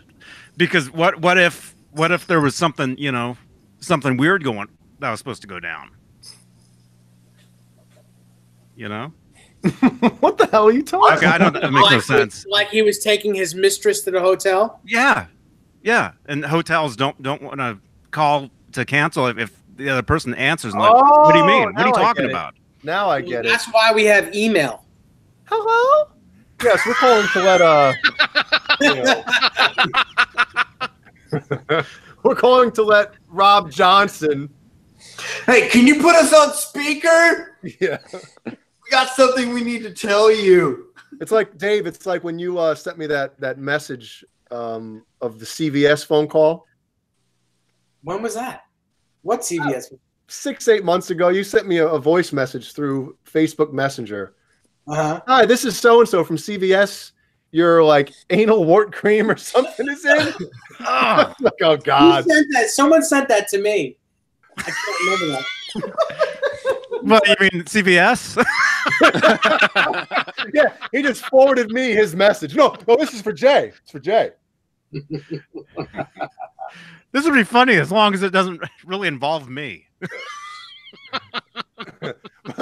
Bozique says Rob Johnson sounds like a hotel alias as well. I know, that sounds made up anyway. Oh, that's good. Aisle 5.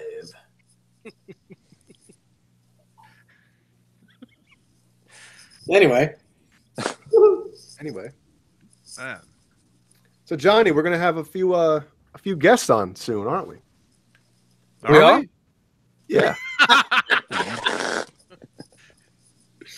Who's coming on? After NAMM, I believe Rob from Tessie Switch is coming on. Oh, cool. Rob Welch, everybody. Yep. Cool. I Hey, was Rob. in his live Instagram video yesterday. Well, I wasn't in it, but I was in the chat, you know. While you were sitting on the toilet. No, actually I was still in bed at this point. But he was playing guitar, so I chimed in, said, "Hey, what's going on?" So we BS'd back and forth on there, and yeah, I said we'd love to have you back on. So he said after NAMM, he'll come join us. So Cool. By the way, Rob from Tessie Switch, I believe that a buddy of mine will be calling you in the next couple of days to order a switch or two. My buddy Dennis. I think he wants to put a couple of stutter switches in a couple of his guitars. yeah. I think you can say kill switch. I think it's YouTube actually just announced a whole list of words that are actually bad for YouTube, and I don't think that's Is stutter one of?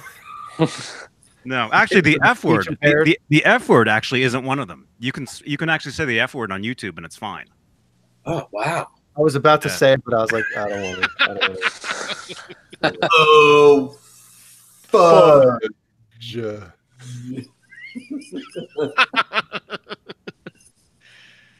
Oh, Brendan Buttcheeks. You didn't tell me you ordered a stutter switch. He said he got his and his build is underway. Awesome. What does he get? What is he building? Probably another cigar box, right? Nice. Oh, that's right. Yeah. A Seagull box. Sega. Mm-hmm. Can you build an 8-box guitar? Mm-hmm. Yeah, Brendan, you're gonna have to come back on and show off those guitars, man. Mm-hmm. Those are really cool, man. But Dave, speaking of Dennis, man, how's he doing, man? I miss Dennis. Doing good. He's doing really good. He's playing with the Lords of 52nd Street with Richie Canada. He's playing with his band The Mystic. He's rehearsing with Shotgun Wedding, which is it's a little bit different than the Shotgun Wedding that you've heard, because the people have changed in the band. I think it's just a trio now, but he says that's working out great. He's playing a lot of the keyboard parts on guitar, which is amazing. And for all the crazy stuff that was on the keyboards, for him to work that all out on guitar and sing, it's just it's amazing. So he's really busy, doing well. That's awesome. Yeah, next time you talk to him, tell him it's funny. Wait, are my headphones on? Yeah. Well, I don't know how he stepped on my headphones are like. Yeah. No, it's funny, man, because I told you I took control of my own Google. Can I say that? Those are one of those words that you can't say on here? Yeah. Well, no, No, my Google. Your Google? Oh. Yeah, yeah. More like giggle. Anyway, I took control of my own Google or whatever, and there's a list of related artists that come up. If you guys go and Google my name, you'll see a list of artists, and one of them is Dennis, which is weird. Probably just because he's been on the channel here so much, Mm-hmm. I don't know. So anyway, if you guys want to check out Dennis, first you got to check me out. Wait, stand up. Let's check you out. Oh, man, I'm wearing those pants, man. That are way too big. They're gonna get snagged on those chair arms. Yeah. But anyway, Dennis, he's amazing, man. He's awesome. Yeah, he'll have to come back, man. Great guitar player. Yeah. Great person. Just a great person. What a sweetheart of a guy. Would you rather be a great person and a crap guitar player, or a great guitar player and a crap person? What if you're what if you're a crap guitar player and a crap person? Both. Well, we got 5 minutes.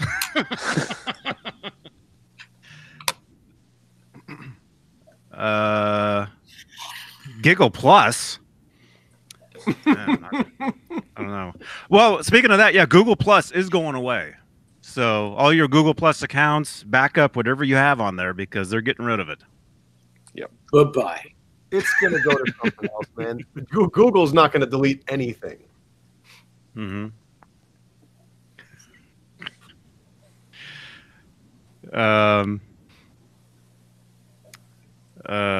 Yeah. So what? What's at least we can try to get out of here on time. Yeah. You know what they should do? On Facebook now, like if you have the page, when you open up Facebook, it shows all the videos, and if you put your mouse over it, it like plays a couple seconds of it. You did say mouse, right? And not mouth? What? Yes. Did I glitch out or something? No, he's playing. So you know how like when you put now I get it. Your mouse pointer over the video it'll play a few seconds of it, just the video. They should have the audio play, and just that clip of Jared just now doing the.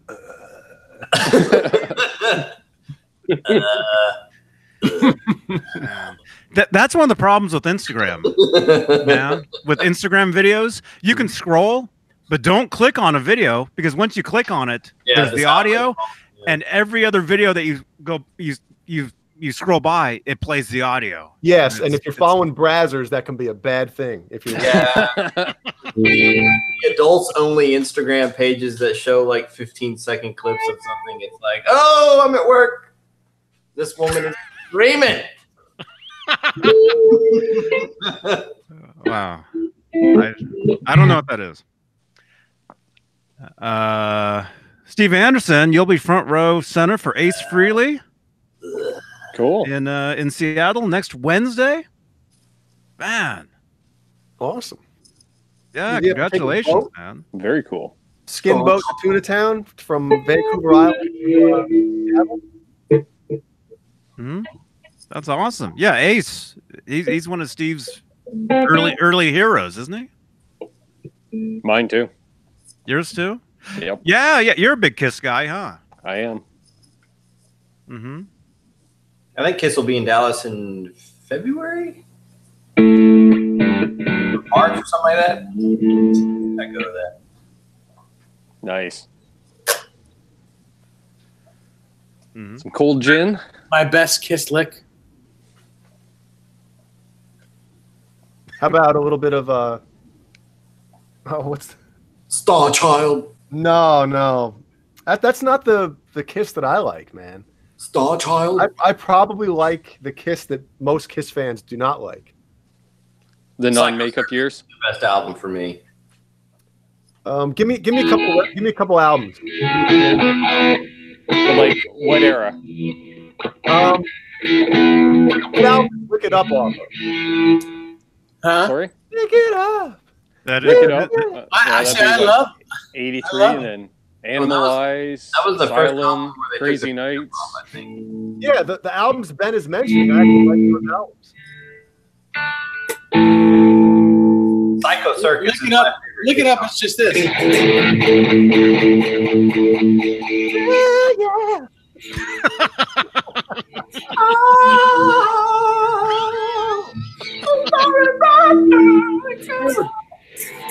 If you want to laugh and if you want to see, remember we're talking about Danko Pants to now? Like, if you want to laugh, just go watch that video and see how much fashion and times have changed. Because if they put that video out now, holy smoke. All everybody would do is make fun of him. I mean, literally, the whole video is him going. Yeah, and the Lick It Up video was their first video, quote unquote, without makeup. And I remember going, I thought they were taking the makeup off. They just switched the makeup. Yeah, it's a good. Oh, man. Because they went straight to glam. Star Child. And even the album, what was the one that they did? Hold on, I have my Spotify Kiss playlist. I'll give you the albums that I like real quick, because some of the earlier stuff I don't know what it is. I just wasn't digging it. So yeah, Lick It Up. Exciter is an awesome tune, man. Animalize, which Ben mentioned, and Revenge, and Creatures of the Night. Those are the 4 albums that I have in my Kiss playlist. Now wait, Creatures of the Night. Didn't they still have makeup on for that? Yeah. Yes. Yeah, I think that was Eric Carr's first album with the band. And Lick It Up has no... That's when actually they became a good band, because the drummer, Peter Criss, I'm sorry. He's an original drummer, but he's not a good drummer. I didn't mind his drumming style. Consistent, maybe not so much, but I kind of dug his style. But he couldn't keep time to save his life. Yeah. But then again, I'm a huge Ace Frehley fan, so speaking of keeping time, right? They work perfectly together. Right. Man, the videos of those two laughing while Gene Simmons sits there and cringes are the best thing. The Tom Snyder Show. Yes. My favorite Kiss song was it was off Psycho Circus, but it's called Within, and it's an extremely heavy song. It's not a song that not a lot of people know. I'll have to check it out. Maybe I mean, you're the first riff. You're gonna be like, man, this song is heavy. Why have I not heard this before? It's awesome. I just want to read John Bolware's comment because he's the one who sent these shirts. Said, "Hey Jay, I want to say thanks for wearing the Rat Salad T-shirt before you guys got off air. So thank you. It looks good. The yellow does look good. Thanks, man. Thanks for the shirt. Shirts, I should say. Appreciate it. Yes, man. thanks for all the shirts. Yep. I got to take this phone call. Okay. Okay. All right. Well, there we are. Back to you, Ben. Yeah. Yeah. And now from the helicopter. Yeah. And now the traffic report. Mm-hmm. Very funny. Well, I'm gearing up to go to NAMM, so that's next Cool. Yeah. Wish I was Should be- going. week. First time. Yeah. Bit of a dream come true in many ways. So, Nice. yeah. Make sure you take a lot of money with you. Oh, yeah. Yep. Should be a good time flying out.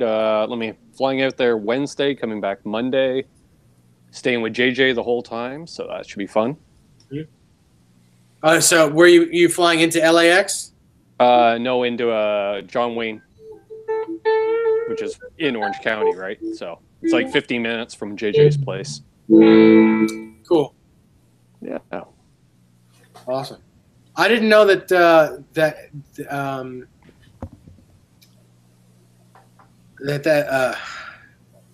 I don't know what I'm going to say. Forget it. Forget it. But does it pay to shred, though? I'm going to be hearing that all next week, aren't I, Johnny? Wait, were you guys talking about NAMM? Yeah, a little bit. Because NAMM basically is one huge shred fest. Nice. When you're walking through all the guitar sections, Yeah. that's all you hear. That's Yeah. all you hear. Yeah. I'm back. Yay, Jay's back. You're back. Yeah, let's go back. Yeah. Well, I just got these just in time for NAMM.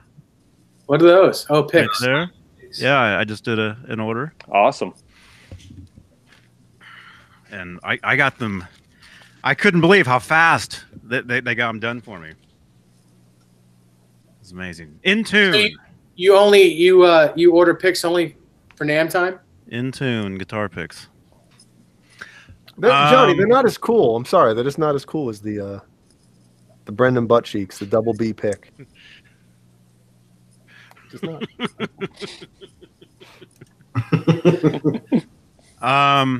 No, the last time I ordered was about a year ago for NAMM.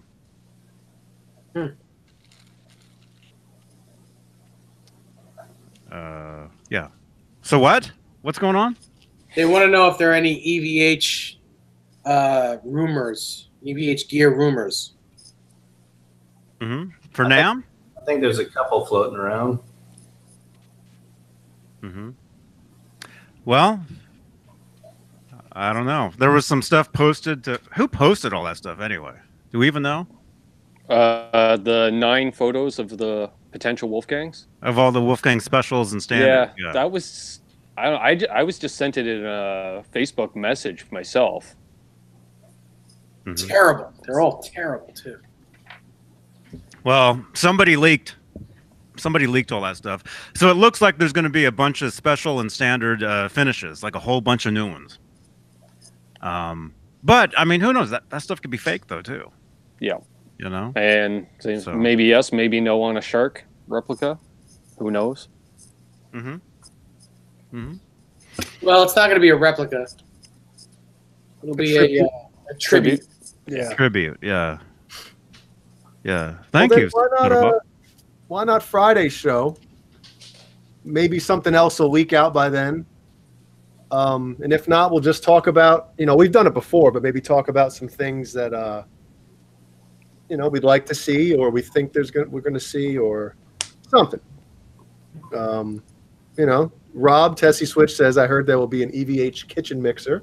Jeannie will be happy to know that. I'm excited about that. Yeah.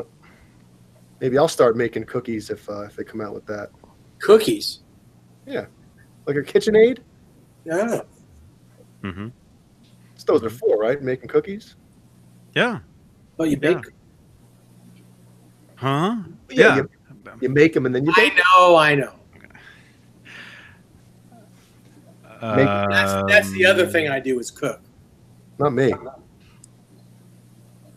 Mm-hmm. Yeah, not me either. Does it pay to cook on guitar? That's the same thing, isn't it? Yeah. That guitar player, that guy cooks, man. Mm-hmm. Yeah. That really cooks. Yeah. Oh, yeah. Come on, man. Watch me for the changes. Try to keep up, all right? Play something that really cooks. What the hell are you doing in my car? Who you calling Spook Peckerwood? You know, it was okay until that. Blackjack says, so what's the deal with everyone getting Wolfgangs? Well, they're awesome guitars. Yeah, they're awesome. And generally, I think we've done this a few years or whatever, is we go live the night before NAMM when stuff totally gets leaked out. Right? We did that last year, probably the year before. Yeah, as long as stuff is leaked out. Yeah, well, as soon as it's official, as soon as something's official, yeah, as soon as it's officially leaked. Yeah, yeah.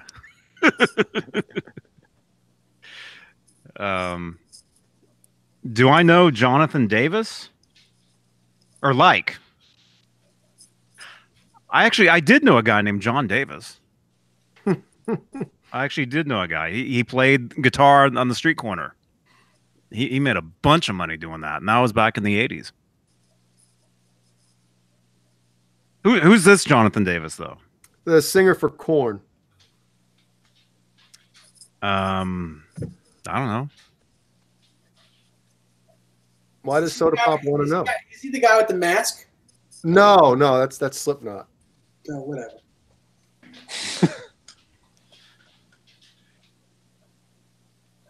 Cool. So, are we good?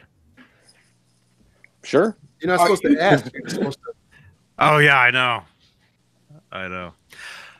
All right, everybody. Have a great rest of your night, and yeah, we'll see you guys. What's today? Today's Tuesday. I guess. Are we live Friday? As far as I know. Are we on Friday? As long as you don't have a gig. Mm-hmm. No gig this Friday. Then it looks like next Tuesday, and then I would say Wednesday. We'll be live Wednesday because of NAMM, and then Thursday, it looks like I'll be there. Cool. Couple of us will be there. When are you getting there? I'm flying in Wednesday. Wednesday? Yeah. Cool. Awesome. Well, I'll see you next Thursday. Yeah. Next NAMM. I'll see you next NAMM. Yeah, man. Yeah, it'll be. Yeah, you'll be shocked at it, man. It's as long as you like musical instruments, it's amazing. Yeah. But if you don't like crowds, it's insanity. You know. It's a That's what I've heard. Major convention. As long as they have places to use the bathroom. They do. And Namthrax, yep.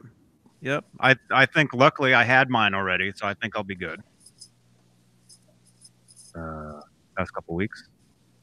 Just slightly. So, all right, Jay Hannon. See you later, everybody. Good to see you, man. Let me scroll. Where am I? Jared? Good to see you again. Always And, a pleasure. and Wait, Jared, I wasn't here in the beginning, so I didn't get to give you one of these. Oh.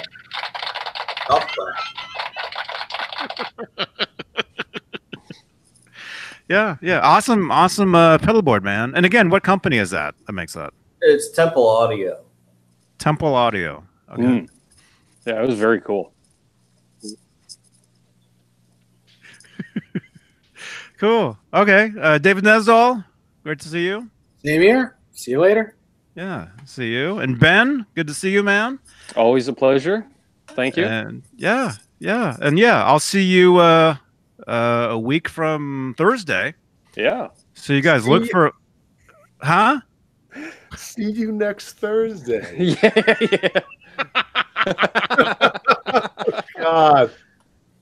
Man. So you guys look for a lot of NAMM footage on the channel here and on Ben's channel. There's going to be a bunch on my channel. A lot of stuff. So, all right, everybody, have a great night. Leave a thumbs up and all that, and we'll see you guys later. All right, johnnybeanetv. All right, good night. Big.